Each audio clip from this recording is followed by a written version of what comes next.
Hello everyone, welcome back to my YouTube channel. और आज के इस वीडियो में मैं बात करूंगी कि कौन कौन से डॉक्यूमेंट्स इंपॉर्टेंट रहेंगे आपके पास होने चाहिए बिफोर डॉक्यूमेंट वेरिफिकेशन। ये वीडियो इंपॉर्टेंट होने वाला है उन सभी के लिए जिनका नॉर्सेट में सिलेक्शन हो गया है या फिर होने वाला है, so that you can keep all your documents ready for your document verification. So without any further delay video को शुरू करते हैं। Let's start the video.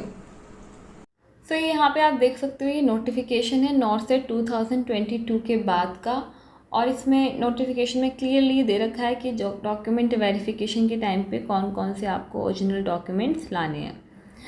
यहाँ पे ये सबसे स्टार्टिंग में ही दे रखा है कि लिस्ट ऑफ कैंडिडेट्स, डेट और डे कौन सा रहेगा, कौन से टाइम पे आपको आना है, और वेन्यू कौन सी जगह आना है डॉक्यूमेंट वेरिफिकेशन के लिए।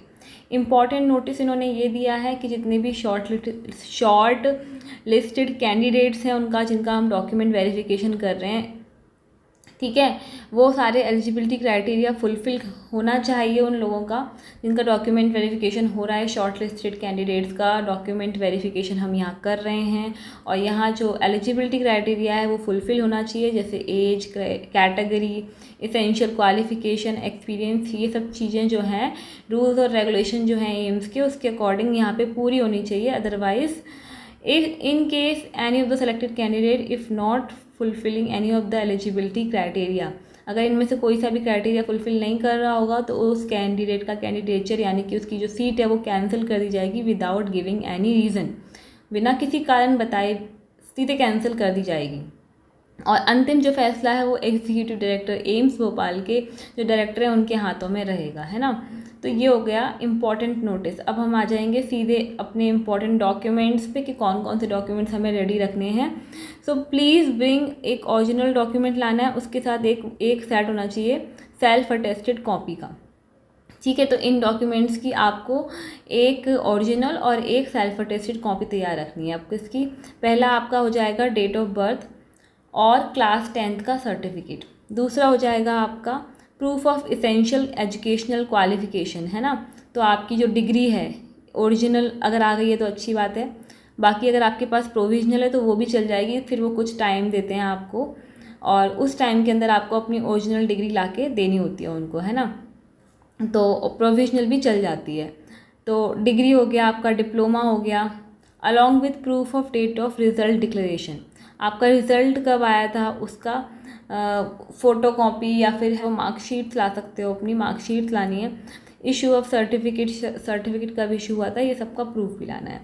देन वैलिड रजिस्ट्रेशन नंबर होना चाहिए आपका, वैलिड रजिस्ट्रेशन सर्टिफिकेट। आपका जो रजिस्ट्रेशन नंबर होता है ना, आपका जो रजिस्ट्रेशन सर्टिफिकेट होता है आपके पास वो होना चाहिए। नर्स और मिडवाइफ फ्रॉम स्टेट और आईएनसी, स्टेट का भी चलेगा रजिस्ट्रेशन और आईएनसी का भी चलेगा, जो कि इस तारीख से पहले पहले इशू हुआ हो, इतना या इससे पहले पहले इशू हुआ हो, है ना। तो ये हो गया आपका। फिर चौथी चीज़ इनकी एक्सपीरियंस सर्टिफिकेट मांगा जाता है। In case of diploma holder जिनका डिप्लोमा है, जीएनएम वगैरह कर रखा है, तो क्लियरली इंडिकेट होना चाहिए कि कितने नंबर ऑफ बेड वाले हॉस्पिटल में काम किया हुआ है और कितने ड्यूरेशन तक काम किया है, ठीक है। तो आप जब एक्सपीरियंस सर्टिफिकेट बनवाओगे तो उसमें क्लियरली मेंशन होनी चाहिए दो चीज़ें कि आपने कब तक काम किया और प्लस वो हॉस्पिटल में कितने बेड का वो हॉस्पिटल है। नेक्स्ट एनओसी किनको ज़रूरत है, अभी काम कर रहे हैं हाल फिलहाल में, करेंटली वर्किंग है किसी सेंट्रल, किसी स्टेट, किसी पीएसबी या पीएसयू बॉडी में, तो आपको एनओसी नो ऑब्जेक्शन सर्टिफिकेट भी चाहिए होगा, तो वो भी आपको तैयार रखना है। फिर आपका वैलिड कैटेगरी सर्टिफिकेट होना चाहिए आपके पास, जो भी आपकी कैटेगरी लग रही है, ओबीसी, एससी, एसटी, ईडब्ल्यूएस, उसका वैलिड सर्टिफिकेट होना चाहिए। फिर पीडब्ल्यूबीडी सर्टिफिकेट, जो भी फिजिकली डिसेबल है ना, तो उनकी डिसेबिलिटी का जो बेंच मार्क है, जो प्रूफ है, वो उनके साथ होना चाहिए। नेक्स्ट आपका registration slip of online registration having candidate signature. जब आपने फॉर्म फिल किया होगा ना, तो आपका रजिस्ट्रेशन स्लिप जो है वो आपका रजिस्ट्रेशन स्लिप आपके साथ होना चाहिए और उस पर कैंडिडेट सिग्नेचर यानी आपका सिग्नेचर होना चाहिए। नेक्स्ट आपके पास कॉपी ऑफ एडमिट कार्ड होना चाहिए, उसमें भी आपका सिग्नेचर होना चाहिए। और फिर उसके बाद आपका आता है copy of original ID card for proof of identity issued from any government authority. मतलब आपका ओरिजिनल आईडी कार्ड आपके पास होना चाहिए, उसकी कॉपी भी ला सकते हो। आधार कार्ड हो गया या ड्राइविंग लाइसेंस या पैन कार्ड, इस तरीके से कोई भी एक ओरिजिनल आईडी कार्ड है ना, कोई प्रूफ, आइडेंटिटी प्रूफ। फिर आपके पास आपके लेटेस्ट फोटोग्राफ्स ले आना आप 5 ठीक है। Signature and left thumb impression, एक A4 पेपर पे लेफ्ट थंब इम्प्रेशन अपने ले आना, अपना सिग्नेचर ले आना। फिर उसके बाद स्टैंडर्ड डिक्लेरेशन फॉर्म है, ये आपको साइट से ही मिल जाएगा, ये आपको निकाल के फिल करके ये भी ले आना है। फिर नेक्स्ट आपका ये है copy of address proof issued by government authority, like electricity bill ला सकते हो, राशन कार्ड ला सकते हो या वोटर कार्ड ला सकते हो। तो वोटर कार्ड बहुत सारे लोगों का होता है, वोटर कार्ड ले आते हैं। नेक्स्ट है आपका वैलिड OBC NCL सर्टिफिकेट, तो OBC का जो सर्टिफिकेट है वो वैलिड होना चाहिए और जो भी कंडीशंस हैं उनके अकॉर्डिंग होना चाहिए। फिर वैलिड EWS सर्टिफिकेट होना चाहिए आपके पास, एंड कोई अदर रिलेवेंट डॉक्यूमेंट जो सपोर्ट कर रहा है तो वो आप वो भी ला सकते हो, ठीक है। इसके अलावा जो इन्होंने पॉइंट टू बी नोट बताया है अगला, वो ये है, यहाँ पे जो इंपॉर्टेंट बातें रहेंगी वो ये रहेंगी कि नो TA कोई भी आपको ट्रैवलिंग अलाउंस या डियरनेस अलाउंस नहीं दिया जाएगा कि आप डॉक्यूमेंट वेरिफिकेशन अटेंड करो तो वो आपको खर्चा पानी दे रहे हो, ऐसा कुछ नहीं किया जाएगा।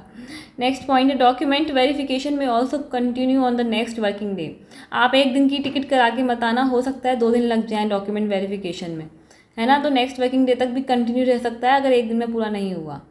सो अपनी ये यहाँ पे साफ साफ लिख रहे हैं कि कैंडिडेट जो है वो अपनी सुविधा बना के आएँ इस तरीके से कि वो प्रिपेयर होके आएँ इस चीज़ के लिए कि वो अगले दिन अगर रहना पड़े, रुकना पड़े तो रुक सकें। नेक्स्ट पॉइंट है if any of the candidate fails to report for document verification as per schedule mentioned above, जो तारीख, जो डेट, जो जगह डिसाइड की गई है उस पर अगर आप फेल हो जाते हो डॉक्यूमेंट वेरिफिकेशन कराने में तो आपका जो कैंडिडेचर है वो कैंसिल कर दिया जाएगा, आपकी सीट कैंसिल कर दी जाएगी। नेक्स्ट पॉइंट है candidate should note that short listing for document verification does not entail any right for issuing appointment letter. Document verification हो गया है अभी आपका, इससे ये नहीं है कि आपको अपॉइंटमेंट लेटर मिलना ही मिलना है, अभी आगे भी कोई भी अड़चन आ सकती है, तो वो जो पूरा राइट्स हैं वो एम्स के पास रहेंगे। नेक्स्ट पॉइंट है those candidates who are in government service, अगर आप गवर्नमेंट सर्विस में हैं, जैसे एम्स में एम्प्लॉई हैं, तो आपको NOC वगैरह, या फिर आप किसी और भी गवर्नमेंट सेक्टर में हैं, मतलब गवर्नमेंट हॉस्पिटल में हैं, तो आपको NOC चाहिए ही चाहिए at the time of document verification, otherwise आपका कैंडिडेचर कैंसिल कर दिया जाएगा। नेक्स्ट पॉइंट है the final selection will be purely on merit who fulfil all eligibility criteria as per the advertisement, ठीक है। तो फाइनल सिलेक्शन मेरिट के base पे होगा, मेरिट के बेस पे होगा और साथ में वो बंदा जो सारी एलिजिबिलिटी क्राइटेरिया फुलफिल कर रहा हो, है ना। Action as warranted under rules law will be taken in respect of those who candidates who will bring outside influencer in any manner। किसी भी तरीके से अगर आप बाहर का कोई जोर या कोई बाहर का प्रेशर दिखाने की कोशिश करोगे एम्स वालों को तो आपके अगेंस्ट एक्शन लिया जा सकता है। नेक्स्ट पॉइंट है for any kind of enquiry आप इस टेलीफोन नंबर पर कॉल कर सकते हो, इस मेल पे अपना मेल छोड़ सकते हो। नेक्स्ट एम्स भोपाल रिजर्व करता है सारे राइट्स, ठीक है। तो कोई भी किसी भी तरह के राइट्स हैं, प्रिंटिंग मिस्टेक है या किसी भी चीज़ की, तो एम्स भोपाल के ही सारे राइट्स माने जाएंगे।